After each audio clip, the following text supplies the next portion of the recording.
এখন ভ্রাম্যমাণ গরুর হাটে পরিণত। পাখির চোখে দেখে মনে হতে পারে পুরো ব্রিজ যেন এক পশুর হাট।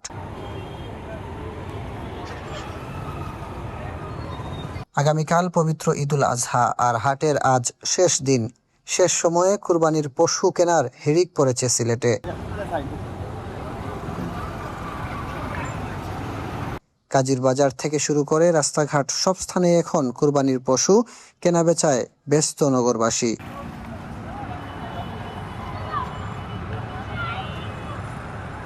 আজ সকাল থেকে পুরো সেলফি ব্রিজে হাজার হাজার গরু নিয়ে অবস্থান করছেন গরুর পাইকাররা।